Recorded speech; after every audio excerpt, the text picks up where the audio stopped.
Lion ಟಿವಿಯ top ನ್ಯೂಸ್ಗೆ ಸ್ವಾಗತ. ನಾನು ಬಸವರಾಜ್. ಎಐಸಿಸಿ ಅಧ್ಯಕ್ಷ ಮಲ್ಲಿಕಾರ್ಜುನ್ ಖರ್ಗೆ 3 ದಿನಗಳ ಕಾಲ ಬೆಂಗಳೂರಿನಲ್ಲೇ ಬೀಡು ಬಿಟ್ಟಿದ್ರು. ಸಿಎಂ ಸೇರಿ ಹಲವು ನಾಯಕರು ಭೇಟಿ ಮಾಡಿದ್ರು. ಆದರೆ ಡಿಸಿಎಂ ಡಿಕೆ ಶಿವಕುಮಾರ್ ಮಾತ್ರ ಭೇಟಿ ಆಗಿರಲಿಲ್ಲ. ಆದರೆ ಇವತ್ತು ದೆಹಲಿಗೆ ಹೊರಟಿದ್ದ ಖರ್ಗೆ ಅವರನ್ನ ಕೊನೆ ಗಳಿಗೆಯಲ್ಲಿ ಡಿಕೆ ಶಿವಕುಮಾರ್ ಅವರು ಭೇಟಿ ಮಾಡಿದ್ದಾರೆ. ಅತ್ತ ಸಿದ್ದರಾಮಯ್ಯ ಆಪ್ತ ಸಚಿವ ಪ್ರಿಯಾಂಕ್ ಖರ್ಗೆ ಕಾಂಗ್ರೆಸ್ ನಾಯಕ ರಾಹುಲ್ ಗಾಂಧಿ ಅವರನ್ನು ಭೇಟಿ ಮಾಡಿದ್ದಾರೆ. ಮತ್ತೊಂದೆಡೆ ದೆಹಲಿಯಲ್ಲಿ ಬೀಡು ಬಿಟ್ಟಿದ್ದ ಡಿಕೆಶಿ ಬಣದ ಶಾಸಕರಿಗೆ ರಾಹುಲ್ ಗಾಂಧಿ ಭೇಟಿಗೆ ಅವಕಾಶ ಸಿಕ್ಕಿಲ್ಲ. ಹೀಗಾಗಿ ಬಂದ ದಾರಿಗೆ ಸುಂಕವಿಲ್ಲ ಎಂಬಂತೆ ಬರಿಗೈನಲ್ಲಿ ಬೆಂಗಳೂರಿಗೆ ವಾಪಸ್ಸಾಗಿದ್ದಾರೆ. ಏನೆಲ್ಲ ಡೆವಲಪ್ಮೆಂಟ್ಸ್ ಇದೆ, ಪ್ರಮುಖ ಸುದ್ದಿಗಳೇನು ಒಂದೊಂದೇ ನೋಡೋಣ ಬನ್ನಿ. ಮೊದಲನೇ ಸುದ್ದಿ, ರಾಜ್ಯ ಕಾಂಗ್ರೆಸ್ನಲ್ಲಿ ನಾಯಕತ್ವ ಬಿಕ್ಕಟ್ಟು ತೀವ್ರ ಸ್ವರೂಪಕ್ಕೆ ತಿರುಗಿದೆ. ಎಐಸಿಸಿಯ ಸಾರಥಿ ಮಲ್ಲಿಕಾರ್ಜುನ್ ಖರ್ಗೆ 3 ದಿನಗಳ ಕಾಲ ಬೆಂಗಳೂರಲ್ಲೇ ಬೀಡು ಬಿಟ್ಟಿದ್ರು. ಸಿಎಂ ಸೇರಿ ಹಲವು ನಾಯಕರು ಭೇಟಿ ಮಾಡಿದ್ರು. ಆದರೆ ಡಿಸಿಎಂ ಡಿಕೆ ಶಿವಕುಮಾರ್ ಅವರು ಮಾತ್ರ ಭೇಟಿಯಾಗಿರಲಿಲ್ಲ. ಕೊನೆ ಗಳಿಗೆಯಲ್ಲಿ ಖರ್ಗೆ ಅವರನ್ನು ಭೇಟಿ ಮಾಡಿರುವಂತಹ ಡಿಕೆ ಶಿವಕುಮಾರ್ ಅವರು ಬೆಳಗ್ಗೆ ಸದಾಶಿವನಗರ ನಿವಾಸದ ಖರ್ಗೆ ಅವರ ಮನೆಗೆ ಡಿಕೆ ಶಿವಕುಮಾರ್ ಅವರು ಭೇಟಿ ಕೊಟ್ಟಿದ್ದು, ಬಳಿಕ ಒಂದೇ ಕಾರ್ನಲ್ಲಿ ತೆರಳಿದ್ದು ಭಾರೀ ಕುತೂಹಲ ಮೂಡಿಸಿದೆ. ಬೆಂಗಳೂರಲ್ಲಿ ವಾಸ್ತವ್ಯ ಹೂಡಿದ್ದ ಖರ್ಗೆ ಸಿಎಂ ಮತ್ತು ಡಿಸಿಎಂ ಬಣಗಳ ಆರೋಪ ಪ್ರತ್ಯಾರೋಪಗಳ ಬಗ್ಗೆ ವಿವರವಾದ ಅಭಿಪ್ರಾಯ ಸಂಗ್ರಹ ಮಾಡಿದ್ದಾರೆ. ವರದಿ ಹಿಡಿದುಕೊಂಡು ದೆಹಲಿಗೆ ಹಾರಿದ್ದು ಸೋನಿಯಾ ಗಾಂಧಿ, ರಾಹುಲ್ ಗಾಂಧಿಗೆ ವರದಿ ಸಲ್ಲಿಸುವ ಸಾಧ್ಯತೆ ಇದೆ. ಇನ್ನು ಮಲ್ಲಿಕಾರ್ಜುನ್ ಖರ್ಗೆ ದಿಲ್ಲಿಗೆ ಹಾರಿದ್ರೆ ಬೆಂಗಳೂರಿಗೆ ಎಐಸಿಸಿ ಪ್ರಧಾನ ಕಾರ್ಯದರ್ಶಿ ಕೆಸಿ ವೇಣುಗೋಪಾಲ್ ದೌಡಾಯಿಸಿದ್ದಾರೆ. ವೇಣುಗೋಪಾಲ್ ಕೂಡ ಎಲ್ಲ ಬಣಗಳ ಜೊತೆ ಮತ್ತೊಂದು ಸುತ್ತಿನ ಮಾತುಕತೆ ನಡೆಸಲಿದ್ದಾರೆ ಎನ್ನಲಾಗ್ತಿದೆ. ಒಟ್ಟಿನಲ್ಲಿ ಸಿದ್ದು ಡಿಕೆಶಿ ನಡುವಿನ ಕೋಲ್ಡ್ ವಾರ್ ಹೈಕಮಾಂಡ್ಗೆ ಬಿಸಿ ತುಪ್ಪವಾಗಿದೆ. ಈಗಾಗಲೇ ಬಿಹಾರದಲ್ಲೂ ಸೋತಿದ್ದರಿಂದಾಗಿ ಕರ್ನಾಟಕದ ವಿಚಾರದಲ್ಲಿ ಅಳೆದು ತೂಗಿ ನಿರ್ಧಾರ ತೆಗೆದುಕೊಳ್ಳುವಂತಹ ಸಾಧ್ಯತೆ ಇದೆ. ಸುಲಭಕ್ಕೆ ಡಿಕೆ ಶಿವಕುಮಾರ್ ಅವರು ಈ ರಾಜ್ಯದ 24ನೇ ಮುಖ್ಯಮಂತ್ರಿ ಆಗುವಂಥದ್ದು ಕಷ್ಟ ಸಾಧ್ಯ. ಹಾಗಂತ ಆಗೋದೇ ಇಲ್ವಾ? ಆಗುವ ಸಾಧ್ಯತೆಗಳಿದೆ. ಅದು ಸಂಧಾನದ ಮೂಲಕ ನಡೆದರೆ ಮಾತ್ರ ಅದು ಸಾಧ್ಯವಾಗುತ್ತೆ. ಹಾಗಂತ ಸಿದ್ದರಾಮಯ್ಯ ಅವರ ಬಣ ಸುಲಭದಲ್ಲಿ ಬಿಟ್ಟುಕೊಡುತ್ತೆ ಇಲ್ಲ, ಸಾಕಷ್ಟು ಷರತ್ತುಗಳನ್ನು ಹಾಕಬಹುದು ಆ ನಂತರದಲ್ಲಿ. ಯಾಕಂದರೆ ಹೇಳಿ ಕೇಳಿ ಅಹಿಂದ ಸರ್ಕಾರ ರಾಜ್ಯದಲ್ಲಿ ಇರುವಂಥದ್ದು. ಅಹಿಂದ ಶಕ್ತಿಯಿಂದಲೇ ರಾಜ್ಯದಲ್ಲಿ ಕಾಂಗ್ರೆಸ್ ಪದೇ ಪದೇ ಅಧಿಕಾರದ ಗದ್ದುಗೆ ಹಿಡಿತಿರುವಂಥದ್ದು ಮತ್ತು ಕಾಂಗ್ರೆಸ್ನ ಬುಡ ಸ್ಟ್ರಾಂಗ್ ಆಗಿರೋದಕ್ಕೆ ಕಾರಣ ಅಹಿಂದ ಮತವರ್ಗ. ಅಂತಹ ಅಹಿಂದ ಪ್ರತಿಪಾದನೆ ಮಾಡುವಂತಹ ಸಿದ್ದರಾಮಯ್ಯ ಅವರು ಹೇಳಿ ಕೇಳಿ ಮಾಸ್ ಲೀಡರ್, ವರ್ಚಸ್ವಿ ನಾಯಕ, ಅಂತಹ ನಾಯಕನನ್ನ ವಿನಾಕಾರಣ ಸಿಎಂ ಸ್ಥಾನದಿಂದ ಇಳಿಸಿದ್ರೆ ಮೇಲ್ನೋಟಕ್ಕೆ ಅಧಿಕಾರ ಹಂಚಿಕೆ ಒಪ್ಪಂದ ಮತ್ತೊಂದು ಮಗದೊಂದು ಸಾಮಾನ್ಯರಿಗೆ ಗೊತ್ತಿರೋದಿಲ್ಲ. ಸಾಮಾನ್ಯ ಕಾರ್ಯಕರ್ತ ಅದನ್ನು ನೋಡೋದಿಲ್ಲ. ನಮ್ಮ ಸಿದ್ದರಾಮಯ್ಯ, ನಮ್ಮ ಡಿಕೆ ಶಿವಕುಮಾರ್ ಅನ್ನೋದನ್ನಷ್ಟೇ ನೋಡಿರ್ತಾರೆ. ಆದರೂ ವ್ಯತ್ಯಾಸಗಳಾಗುವ ಸಾಧ್ಯತೆಗಳು ತೀರಾ ವಿರಳ. ಒಂದು ವೇಳೆ ಆದರೆ ಅದು ಷರತ್ತಿನ ಆಧಾರದಲ್ಲಿ, ಮತ್ತೊಂದು ಒಪ್ಪಂದದ ಲೆಕ್ಕದಲ್ಲಿ ನಡೆಯುತ್ತೆ. 2.5 ವರ್ಷ ಒಂದು ಲೆಕ್ಕ ಆದರೆ 2.5 ವರ್ಷದಲ್ಲಿ ಅರ್ಧ ತಿಂಗಳನ್ನು ಹೀಗೆ ಮುಗಿಸ್ಬಿಡ್ತಾರೆ. 2 ವರ್ಷ ಉಳಿಯುತ್ತೆ. 2 ವರ್ಷದಲ್ಲಿ 1 ವರ್ಷ ಒಬ್ಬರು, ಮತ್ತೊಂದು ವರ್ಷ ಒಬ್ಬರು ಅನ್ನುವಂತಹ ಅಧಿಕಾರ ಹಂಚಿಕೆಯ ಲೆಕ್ಕಾಚಾರ ಈ ಸಲ ಜನಕ್ಕೆ ಗೊತ್ತಾಗೋ ರೀತಿಯಲ್ಲೇನೆ ಆ ನಾಯಕರು ಹೇಳಿಕೊಂಡು ಓಡಾಡಬಹುದು. ಎರಡನೇ ಸುದ್ದಿ, ಸಿದ್ದರಾಮಯ್ಯ ಆಪ್ತ ಸಚಿವ ಪ್ರಿಯಾಂಕ್ ಖರ್ಗೆ ಕಾಂಗ್ರೆಸ್ ನಾಯಕ ರಾಹುಲ್ ಗಾಂಧಿ ಅವರನ್ನು ಭೇಟಿಯಾಗಿದ್ದಾರೆ. ಕರ್ನಾಟಕ ಕಾಂಗ್ರೆಸ್ನಲ್ಲಿ ಉಲ್ಬಣಿಸುತ್ತಿರುವ ನಾಯಕತ್ವ ಬಿಕ್ಕಟ್ಟು ಇನ್ನಷ್ಟು ತೀವ್ರಗೊಂಡಿದೆ.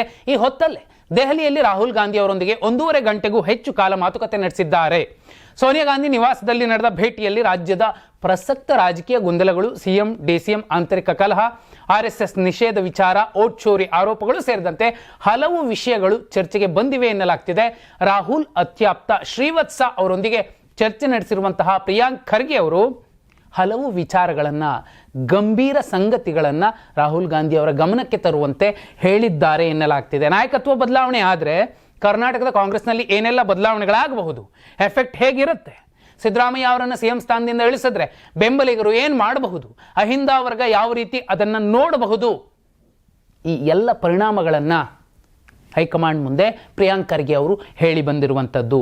ಡಿಕೆ ಶಿವಕುಮಾರ್ ಅವರನ್ನು ಸಿಎಂ ಮಾಡದಿದ್ರೆ ಏನಾಗುತ್ತೆ ಅನ್ನುವಂತಹ ಚರ್ಚೆ ಕೂಡ ನಡೆಸಿರುವಂತಹ ಸಂದರ್ಭದಲ್ಲಿ ಹೀಗೆ ಆಗುತ್ತೆ, ಬದಲಾವಣೆ ಆಗೋದೇ ಇಲ್ಲ ಅನ್ನುವಂಥದ್ದು ಸುಲಭಕ್ಕೆ ಹೇಳಬಹುದಾದಂತಹ ಮಾತಾಗಿ ಉಳಿದಿಲ್ಲ. ಇನ್ನು ಮೂರನೇ ಸುದ್ದಿ, ದೆಹಲಿಯಲ್ಲಿ ಬೀಡು ಬಿಟ್ಟಿದ್ದ ಡಿಕೆ ಶಿವಕುಮಾರ್ ಬಣದ ಶಾಸಕರು ಬೆಂಗಳೂರಿಗೆ ವಾಪಸ್ ಆಗಿದ್ದಾರೆ. ಹೈಕಮಾಂಡ್ ನಾಯಕರನ್ನ ಭೇಟಿಯಾಗೋದಕ್ಕೆ ಸಾಧ್ಯವಾಗಿಲ್ಲ. ಹೀಗಾಗಿ ಬಂದ ದಾರಿಗೆ ಸುಂಕವಿಲ್ಲ ಎಂಬಂತೆ ಬರಿಗೈನಲ್ಲಿ 3 ಬಣಗಳು, 3 ಟೀಮ್ಗಳು, ಡಿಕೆ ಶಿವಕುಮಾರ್ ಅವರ ಬಣದ ನಾಯಕರು ನಿರಾಸೆಯಿಂದ ವಾಪಸ್ ಆಗಿದ್ದಾರೆ. 2-3 ದಿನಗಳ ಹಿಂದಷ್ಟೇ ಡಿಕೆ ಬೆಂಬಲಿತ ಶಾಸಕರ ಒಂದು ಗುಂಪು ದೆಹಲಿಯಲ್ಲಿ, ಇನ್ನೆರಡು ಗುಂಪು ರಾಜ್ಯಗಳಲ್ಲಿ, ಕರ್ನಾಟಕದಲ್ಲಿ ಪ್ಲಾನ್ ಮಾಡಿಕೊಂಡು ಕೂತ್ಕೊಂಡಿತ್ತು. ಆದರೆ 6 ಶಾಸಕರ 2ನೇ ಟೀಮ್ ದೆಹಲಿಗೆ ಹೋಗಿತ್ತು. ಮಾಗಡಿ ಶಾಸಕ ಎಚ್ ಸಿ ಬಾಲಕೃಷ್ಣ ಅವರು, ಕದ್ಲೂರು ಉದಯ್ ಅವರು, ಶಿವಗಂಗಾ ಬಸವರಾಜ್, ಇಕ್ಬಾಲ್ ಹುಸೇನ್, ಶಾಸಕಿ ನಯನಾ ಮೋಟಮ್ಮ, ಹೊಸಕೋಟೆ ಶಾಸಕ ಶರತ್ ಬಚ್ಚೇಗೌಡ ಇರುವಂತಹ ಎರಡನೇ ಟೀಮ್ ಹೈಕಮಾಂಡ್ ನಾಯಕರ ಭೇಟಿಗೆ ಕಸರತ್ತು ನಡೆಸಿತ್ತು. ಆದರೆ ಅವಕಾಶ ಸಿಗಲಿಲ್ಲ. ಹೈಕಮಾಂಡ್ ನಾಯಕರು ಸಿಗದ ಹಿನ್ನೆಲೆ ಡಿಕೆ ಬಣದ ನಿರಾಶೆಯಿಂದ ಶಾಸಕರು ಬೆಂಗಳೂರಿಗೆ ವಾಪಸ್ ಆಗಿದ್ದಾರೆ. ವಿಧಾನ ಪರಿಷತ್ ಸದಸ್ಯ ಬಿಕೆ ಹರಿಪ್ರಸಾದ್ ಅವರು ಪ್ರಿಯಾಂಕ್ ಖರ್ಗೆ ಅವರಿಗೆ, ಸಿದ್ದರಾಮಯ್ಯ ಬಣದ ಇಬ್ಬರೂ ನಾಯಕರಿಗೆ ಸಿಕ್ಕ ರಾಹುಲ್ ಗಾಂಧಿ ಡಿಕೆ ಶಿವಕುಮಾರ್ ಅವರ ಬಣಕ್ಕೆ ಯಾಕೆ ಸಿಗಲಿಲ್ಲ? ಹೀಗಾಗಿ ಸಿದ್ದು ಪರ ರಾಗ ಒಲವಿದೆಯಾ ಅನ್ನುವಂತಹ ಅನುಮಾನ ಕೂಡ ಸ್ಪಷ್ಟವಾಗಿ ಕಾಣಿಸ್ತಿರುವಂಥದ್ದು. 4ನೇ ಸುದ್ದಿ, ಡಿಕೆ ಶಿವಕುಮಾರ್ ಸಿಎಂ ಆಗ್ತಾರಂತೆ, ಆದರೆ ಈಗಲ್ಲ 2028ಕ್ಕೆ. ಹೀಗಂತ ಸಚಿವ ಜಮೀರ್ ಅಹಮದ್ ಖಾನ್ ಹೇಳಿಕೆ ನೀಡಿದ್ದಾರೆ. 2028ರವರೆಗೆ ಸಿಎಂ ಆಗಿ ಸಿದ್ದರಾಮಯ್ಯ ಅವರೇ ಮುಂದುವರಿತಾರೆ. ಮುಂದಿನ ಅವಧಿಗೆ ಡಿಕೆ ಶಿವಕುಮಾರ್ ಅವರು ಸಿಎಂ ಆಗಬೇಕು. ಶಿವಕುಮಾರ್ ಅಭಿಮಾನಿಗಳು ಇದನ್ನೇ ಬಯಸ್ತಾರೆ, ಅದನ್ನೇ ನಾನು ಹಲವು ಬಾರಿ ಹೇಳಿದ್ದೀನಿ. 2028ರವರೆಗೆ ಸಿದ್ದರಾಮಯ್ಯ ಅವರು ಸಿಎಂ ಕುರ್ಚಿಯಲ್ಲಿ ಕುಳಿತಿದ್ದಾರೆ. ಸದ್ಯಕ್ಕೆ ಸಿಎಂ ಕುರ್ಚಿ ಖಾಲಿ ಇಲ್ಲ. ಸಿದ್ದರಾಮಯ್ಯ ಬಳಿಕ ಡಿಕೆ ಶಿವಕುಮಾರ್ ಅವರು ಸಿಎಂ ಆಗಬೇಕೆಂದು ನಾನು ಬಯಸುತ್ತೇನೆ. ಆದರೆ ಹೈಕಮಾಂಡ್ ಹಾಕಿದ ಗೆರೆಯನ್ನು ನಾವು ದಾಟುವುದಿಲ್ಲ, ಹೀಗಂತ ಜಮೀರ್ ಅಹಮದ್ ಖಾನ್ ಮತ್ತೊಮ್ಮೆ ಸ್ಪಷ್ಟಪಡಿಸಿದ್ದಾರೆ. ಇನ್ನು ಕಾಂಗ್ರೆಸ್ನಲ್ಲಿ ಕುದುರೆ ವ್ಯಾಪಾರ ಆಗ್ತಿದೆ ಅಂತ ಬಿಜೆಪಿಗರು ಗಂಭೀರ ಆರೋಪ ಮಾಡ್ತಿದ್ದಾರೆ. ಈ ಆರೋಪಗಳಿಗೂ ಜಮೀರ್ ಅಹಮದ್ ಖಾನ್ ಅವರು ಟಾಂಗ್ ಕೊಟ್ಟಿದ್ದಾರೆ. ಕುದುರೆ ವ್ಯಾಪಾರ ಮಾಡಿ ಬಿಜೆಪಿಯವರಿಗೆ ಅಭ್ಯಾಸ ಆಗಿದೆ. 2008ರಿಂದಲೂ ಬಿಜೆಪಿಯವರು ಆಪರೇಷನ್ ಕಮಲ ಮಾಡಿಯೇ ಅಧಿಕಾರಕ್ಕೆ ಬಂದಿದ್ದಾರೆ. ಅದೇ ನಮ್ಮಲ್ಲಿ ನಡೆಯುತ್ತಿದೆ ಎಂದು ತಿಳಿದುಕೊಂಡಿದ್ದಾರೆ. ಆದರೆ ನಮ್ಮಲ್ಲಿ ಕುದುರೆ ವ್ಯಾಪಾರ ನಡೆಯುತ್ತಿಲ್ಲ. ಸದ್ಯದಲ್ಲೇ ಪಕ್ಷದ ಎಲ್ಲರಿಗೂ ಸಿದ್ದರಾಮಯ್ಯ ಬಹುದೊಡ್ಡ ಸಂದೇಶ ಕೊಡ್ತಾರೆ ಅನ್ನುವಂತಹ ಮಾತನ್ನು ಹೇಳುವ ಮೂಲಕ ಪಿಕ್ಚರ್ ಅಭಿ ಬಾಕಿ ಹೈ ಅನ್ನುವಂತಹ ಸಂದೇಶವನ್ನು ರವಾನಿಸಿದ್ದಾರೆ.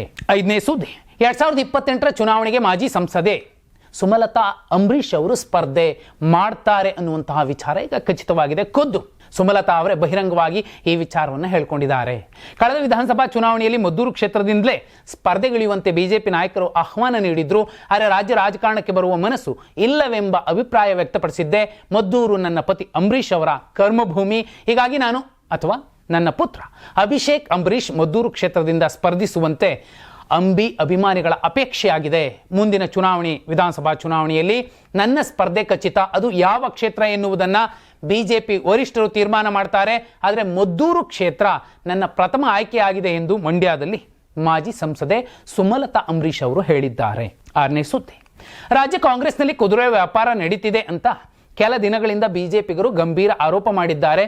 ಸದ್ಯ ಗೋವಿಂದ ಕಾರಜೋಳ ಕೂಡ ಕಾಂಗ್ರೆಸ್ಸಿಗರ ವಿರುದ್ಧ ಹರಿಹಾಯ್ದಿದ್ದಾರೆ. ಸಿಎಂ ಕುರ್ಚಿ ಕಾದಾಟಕ್ಕೆ ಕಾಂಗ್ರೆಸ್ನಲ್ಲಿ 3 ಗುಂಪುಗಳು ಹೋರಾಟ ಮಾಡ್ತಿವೆ. ಕುದುರೆ ವ್ಯಾಪಾರ ಜೋರಾಗಿದೆ ಎಂದು ವ್ಯಂಗ್ಯವಾಡಿದ್ದಾರೆ.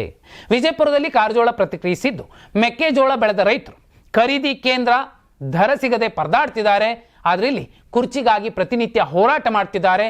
ಸಿಎಂ ಸ್ಥಾನಕ್ಕಾಗಿ ಕುದುರೆ ವ್ಯಾಪಾರ ಜೋರಾಗಿದೆ. ಶಾಸಕರಿಗೆ 50 ಕೋಟಿ ರೂಪಾಯಿ ಆಫರ್ ಬಗ್ಗೆ ಮಾತಾಗಿದೆ. ಈ ವಾರದಲ್ಲಿ 100 ಕೋಟಿ ತಲುಪಲಿದೆ. ಎಐಸಿಸಿ ಅಧ್ಯಕ್ಷ ಮಲ್ಲಿಕಾರ್ಜುನ್ ಖರ್ಗೆ ಅಸಹಾಯಕರಾಗಿದ್ದಾರೆ. ತಾವೇ ಅಸಹಾಯಕತೆ ತೋಡ್ಕೊಂಡಿದ್ದಾರೆ ಎಂದು ಗೋವಿಂದ ಕಾರಜೋಳ ಟೀಕಿಸಿದ್ದಾರೆ. ಇನ್ನು ಸೋನಿಯಾ ಗಾಂಧಿ, ರಾಹುಲ್ ಗಾಂಧಿ, ಪ್ರಿಯಾಂಕಾ ಗಾಂಧಿ ಸರ್ವಾಧಿಕಾರಿಯಾಗಿದ್ದಾರೆ. ದಲಿತರು ಕಾಂಗ್ರೆಸ್ನ ಗುಲಾಮಗಿರಿ ಬಿಡಬೇಕು. ಅಸ್ಪೃಶ್ಯರನ್ನ ಮನುಷ್ಯರೆಂದು ಕಾಂಗ್ರೆಸ್ ತಿಳಿದುಕೊಂಡಿಲ್ಲ. ವಂಶ ಪಾರಂಪರ್ಯ ಆಡಳಿತ ದೇಶದ ದಲಿತರನ್ನ ಗೌರವದಿಂದ ಬಾಳುವಂತೆ ಮಾಡ್ತಿಲ್ಲ.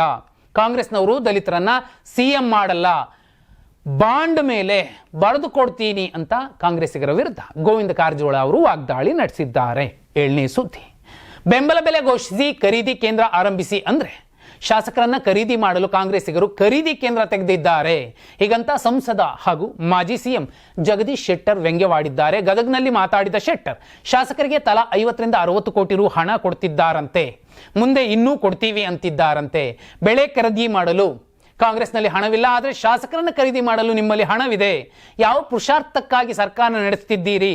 ಕಾಂಗ್ರೆಸ್ ಶಾಸಕರು ಲಕ್ಕಿ ಪರ್ಸನ್ಸ್, ಉದ್ಧಾರ ಆಗುತ್ತಿದ್ದಾರೆಂದು ಕುಟುಕಿದ್ದಾರೆ. ಇನ್ನು ಡಿಕೆ ಶಿವಕುಮಾರ್ಗೆ ಶಾಸಕ ರಮೇಶ್ ಜಾರಕಿಹೊಳಿ ಓಪನ್ ಚಾಲೆಂಜ್ ಹಾಕಿದ್ದಾರೆ. ಅವರ ಬಳಿ ಶಾಸಕರ ಸಂಖ್ಯೆ ಕಡಿಮೆ ಇದೆ, ಅವರ ಬಳಿ ಕೇವಲ 50 ಶಾಸಕರನ್ನು ತೋರಿಸಿದ್ರೆ ಇವತ್ತೇ ಡಿಕೆಶಿಯನ್ನು ಸಿಎಂ ಮಾಡಲು ಒತ್ತಾಯಿಸುವೆ ಎಂದು ಸವಾಲು ಹಾಕಿದ್ದಾರೆ. ಮತ್ತೊಂದೆಡೆ ಬಿಜೆಪಿ ಎಂಎಲ್ಸಿ ಎಚ್ ವಿಶ್ವನಾಥ್ ವಿಧಾನಸೌಧದಲ್ಲಿ ಡಿಸಿಎಂ ಡಿಕೆಶಿ ಪರ ಬ್ಯಾಟಿಂಗ್ ಬೀಸಿದ್ದಾರೆ. 136 ಸ್ಥಾನಗಳ ಐತಿಹಾಸಿಕ ಗೆಲುವಿನಲ್ಲಿ ಡಿಕೆಶಿ ಶ್ರಮ ಪ್ರಮುಖವಾದದ್ದು. ಕಾಂಗ್ರೆಸ್ಗೆ ಒಕ್ಕಲಿಗ ಸಮುದಾಯದಿಂದ ಮತಗಳು ದೊಡ್ಡ ಪ್ರಮಾಣದಲ್ಲಿ ಸೇರಿವೆ. ಇದಕ್ಕೆ ಡಿಕೆಶಿ ಅವರ ನಂಬಿಕೆಯೇ ಕಾರಣ. ಹೀಗಾಗಿ ಸಿಎಂ ಸ್ಥಾನವನ್ನು ಡಿಕೆ ಶಿವಕುಮಾರ್ ಅವರಿಗೆ ಬಿಟ್ಟು ಕೊಡಬೇಕು ಅಂತ ವಿಶ್ವನಾಥ್ ಅವರು ಹೇಳಿರುವಂತ. 8ನೇ ಸುದ್ದಿ, ಬಿಹಾರ ಚುನಾವಣೆ ವೇಳೆ ಪಕ್ಷ ವಿರೋಧಿ ಚಟುವಟಿಕೆ, ಅಶಿಸ್ತಿನ ನಡವಳಿಕೆ ಹಿನ್ನೆಲೆ ಕಾಂಗ್ರೆಸ್ ಪಕ್ಷದ 7 ನಾಯಕರನ್ನ ಉಚ್ಚಾಟನೆ ಮಾಡಲಾಗಿದೆ. ಪ್ರಾಥಮಿಕ ಸದಸ್ಯತ್ವವನ್ನು 6 ವರ್ಷದವರೆಗೆ ರದ್ದುಗೊಳಿಸಲಾಗಿದೆ. ಶಿಸ್ತು ಸಮಿತಿ ಅಧ್ಯಕ್ಷ ಕಪಿಲ್ ದೇವ್ ಪ್ರಸಾದ್ ಯಾದವ್ 7 ನಾಯಕರನ್ನ ಉಚ್ಚಾಟನೆ ಮಾಡಿ ಆದೇಶ ಹೊರಡಿಸಿದ್ದಾರೆ. 7 ನಾಯಕರು ಪಕ್ಷದ ಮೂಲ ಸಿದ್ಧಾಂತಕ್ಕೆ ವಿರುದ್ಧವಾಗಿ ಕೆಲಸ ಮಾಡಿದ್ದಾರೆ. ಪಕ್ಷದ ಚೌಕಟ್ಟಿನ ಒಳಗಡೆ ಚರ್ಚಿಸುವ ವಿಚಾರಗಳನ್ನು ಬಹಿರಂಗವಾಗಿ ಚರ್ಚಿಸಿದ್ದಾರೆ. ಹೇಳಿಕೆ ನೀಡಿ ಅನಗತ್ಯ ಗೊಂದಲ ಸೃಷ್ಟಿಸಿದ್ದಾರೆ. ಈ ನಾಯಕರು ಪಕ್ಷದ ನಿರ್ಧಾರವನ್ನು ಬಹಿರಂಗವಾಗಿ ಟೀಕಿಸಿದ್ದಾರೆ. ಇದರಿಂದ ಕಾರ್ಯಕರ್ತರಲ್ಲಿ ಗೊಂದಲ ಸೃಷ್ಟಿಸಿದ್ದಾರೆ. ಈ ನಾಯಕರ ನಡೆಯಿಂದ ಪಾರ್ಟಿಗೆ ತೀವ್ರ ನಷ್ಟವಾಗಿದೆ. ಪಾರ್ಟಿಗೆ ಆದ ಡ್ಯಾಮೇಜ್ ಕಂಟ್ರೋಲ್ ಮಾಡಲು ಸಮಯಗಳೇ ಬೇಕಾಗಬಹುದು. ಈ ನಾಯಕರ ತಪ್ಪು ಹೆಜ್ಜೆಯಿಂದ ಹಂತ ಹಂತದಲ್ಲಿ ಪಕ್ಷಕ್ಕೆ ಹಿನ್ನಡೆಯಾಗಿದೆ ಎಂದು ಉಚ್ಚಾಟನೆ ಆದೇಶದಲ್ಲಿ ಉಲ್ಲೇಖಿಸಿದ್ದಾರೆ. ಇನ್ನು ಪಕ್ಷದ ನಿರ್ಧಾರಕ್ಕೆ ಕೆಂಡಾಮಂಡಲರಾಗಿರುವ ಉಚ್ಚಾಟನೆಗೊಂಡ ನಾಯಕರು ಆಕ್ರೋಶ ಹೊರಹಾಕಿದ್ದಾರೆ. ಸೋಲನ್ನು ಮುಚ್ಚಿಕೊಳ್ಳಲು ಸೋಲಿನ ಹೊಣೆಯಿಂದ ಜಾರಿಕೊಳ್ಳಲು ಈ ನಿರ್ಧಾರ ತೆಗೆದುಕೊಂಡಿದ್ದಾರೆ. ಯಾವುದೇ ಪುರಾವೆಗಳಿಲ್ಲದೆ ತಮ್ಮ ಮೇಲೆ ಬ್ರಹ್ಮಾಸ್ತ್ರ ಪ್ರಯೋಗಿಸಿದ್ದಾರೆ ಎಂದು ಗುಡುಗಿದ್ದಾರೆ. 9ನೇ ಸುದ್ದಿ. ತಮಿಳುನಾಡಿನ ಸ್ಟಾರ್ ನಟ ಹಾಗೂ ಟಿವಿಕೆ ಪಕ್ಷದ ನಾಯಕ ದಳಪತಿ ವಿಜಯ್ ಮುಂದಿನ ವರ್ಷ ನಡೆಯಲಿರುವಂತಹ ತಮಿಳುನಾಡು ವಿಧಾನಸಭಾ ಚುನಾವಣೆಗೆ ಭರ್ಜರಿ ತಯಾರಿ ಆರಂಭಿಸಿದ್ದಾರೆ. ತಮ್ಮ ಪ್ರಣಾಳಿಕೆಯಲ್ಲಿ ಮತದಾರರಿಗೆ ಭರ್ಜರಿ ಆಫರ್ ಘೋಷಿಸಿದ್ದಾರೆ. ನಾವು ಅಧಿಕಾರಕ್ಕೆ ಬಂದರೆ ಜನರಿಗಾಗಿ ಮಾಡಲು ಸಾಕಷ್ಟು ಯೋಜನೆಗಳನ್ನು ಹಾಕಿಕೊಂಡಿದ್ದೀವಿ. ನಾವು ಅಧಿಕಾರಕ್ಕೆ ಬಂದರೆ ಪ್ರತಿ ವ್ಯಕ್ತಿಗೂ ಇರಲು ಮನೆ, ಆ ಮನೆಯಲ್ಲಿ ಮೋಟಾರ್ ಬೈಕ್ ಇರುವಂತೆ ನೋಡುತ್ತೇವೆ. ಕಾರು ನೀಡುವ ಗುರಿಯನ್ನೂ ಸಹ ಹೊಂದಿದ್ದೇವೆ ಎಂದು ದಳಪತಿ ವಿಜಯ್ ಹೇಳಿದ್ದಾರೆ. ಪ್ರತಿ ಮಗುವು ಶಿಕ್ಷಿತರಾಗಬೇಕು, ಕನಿಷ್ಠ ಪದವಿಯವರೆಗೆ ಓದಬೇಕು, ಜೊತೆಗೆ ಪ್ರತಿ ಮನೆಯಲ್ಲಿ ಒಬ್ಬ ವ್ಯಕ್ತಿಯಾದರೂ ಗ್ಯಾರಂಟಿ ಆದಾಯವನ್ನು ಹೊಂದಿರುವಂತೆ ಮಾಡುತ್ತೇವೆ. ಉದ್ಯೋಗ ಸೃಷ್ಟಿ ಮಾಡ್ತೀವಿ. ಸರ್ಕಾರಿ ಆಸ್ಪತ್ರೆಗಳ ಚಿತ್ರಣವನ್ನು ಬದಲಾಯಿಸ್ತೀವಿ. ಜನರು ಸರ್ಕಾರಿ ಆಸ್ಪತ್ರೆಗಳನ್ನು ನಂಬುವಂತೆ ಮಾಡ್ತೀವಿ.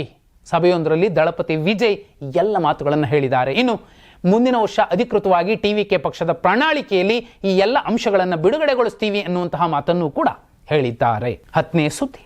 ಇಡೀ ದೇಶ ಇಂದು ಐತಿಹಾಸಿಕ ಕ್ಷಣಕ್ಕೆ ಸಾಕ್ಷಿಯಾಗಿತ್ತು. 500 ವರ್ಷಗಳ ನಂತರ ಅಯೋಧ್ಯೆಯ ಶ್ರೀರಾಮ ಮಂದಿರದ ಶಿಖರದ ಮೇಲೆ ಧರ್ಮಧ್ವಜ ಹಾರಾಡಿದೆ. ಪ್ರಧಾನಮಂತ್ರಿ ನರೇಂದ್ರ ಮೋದಿ ಧ್ವಜಾರೋಹಣ ನೆರವೇರಿಸಿದ್ರು. ಮೊದಲು ಗರ್ಭಗುಡಿಯಲ್ಲಿ ಆರತಿ ಬೆಳಗಿ ರಾಮ್ ಲಲ್ಲಾನಿಗೆ ವಿಶೇಷ ಪೂಜೆ ಸಲ್ಲಿಸಿದ್ರು. ಬಳಿಕ ಸಾಧುಗಳು, ಗಣ್ಯರು ಮತ್ತು ರಾಮ ಜನ್ಮಭೂಮಿ ಟ್ರಸ್ಟ್ ಸದಸ್ಯರ ಸಮ್ಮುಖದಲ್ಲಿ ಬೆಳಗ್ಗೆ 11:58ರಿಂದ ಮಧ್ಯಾಹ್ನ 1 ಗಂಟೆ ನಡುವಿನ ಶುಭ ಮುಹೂರ್ತದಲ್ಲಿ ಕೇಸರಿ ಧ್ವಜ ಹಾರಿಸಿದ್ದಾರೆ. ಬಳಿಕ ಮಾತಾಡಿದಂತಹ ನರೇಂದ್ರ ಮೋದಿಯವರು, ಶತಮಾನಗಳ ಸಂಕಲ್ಪ ಇದು ಈಡೇರಿದೆ. ಈ ಧರ್ಮ ಧ್ವಜವು ಸಂಕಲ್ಪದ ಸಂಕೇತ. ರಾಮನ ಮೌಲ್ಯಗಳಾದ ಕರ್ತವ್ಯ ನಿಷ್ಠೆ, ಕರುಣೆ, ಧೈರ್ಯ ಮತ್ತು ನ್ಯಾಯದ ಮೂಲಕ ಮುಂದಿನ ದಶಕಗಳಲ್ಲಿ ಭಾರತದ ಹಾದಿಯನ್ನು ರೂಪಿಸಬೇಕಿದೆ ಅಂತ ಮೋದಿ ಹೇಳಿದ್ರು. ಇನ್ನು 191 ಅಡಿ ಎತ್ತರದ ರಾಮ ಮಂದಿರದ ಮೇಲ್ಭಾಗದಲ್ಲಿ 11 ಅಡಿ ಅಗಲ ಮತ್ತು 22 ಅಡಿ ಉದ್ದದ ತ್ರಿಕೋನಾಕಾರದ ಕೇಸರಿ ಧ್ವಜವನ್ನು ಹಾರಿಸಲಾಗಿದೆ. ಕೇಸರಿ ಬಣ್ಣದ ಧ್ವಜದ ಮೇಲೆ ಸೂರ್ಯದೇವರು ಮತ್ತು ಓಂ ಚಿಹ್ನೆ ಚಿತ್ರಿಸಲಾಗಿದೆ. ಈ ದೈವಿಕ ಧ್ವಜವನ್ನು ಗುಜರಾತ್ನ ಅಹಮದಾಬಾದ್ನಲ್ಲಿ 25 ದಿನಗಳ ಕಾಲ ತಯಾರಿಸಲಾಗಿದೆ. ಧ್ವಜದ ಅಂಚುಗಳನ್ನು ಗೋಲ್ಡನ್ ರೇಷ್ಮೆಯಿಂದ ಮಾಡಲಾಗಿದೆ.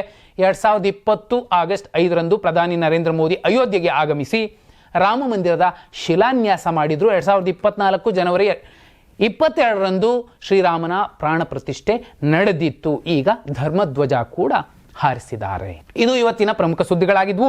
ನಾಳೆ ಕೂಡ ಪ್ರಮುಖ ಸುದ್ದಿಗಳನ್ನು ಸರಳವಾಗಿ, ಸಮಗ್ರವಾಗಿ, ವೇಗವಾಗಿ ಹೇಳುವಂತಹ ಪ್ರಯತ್ನ ಮಾಡ್ತೀವಿ. ಧನ್ಯವಾದ. ಶುಭರಾತ್ರಿ.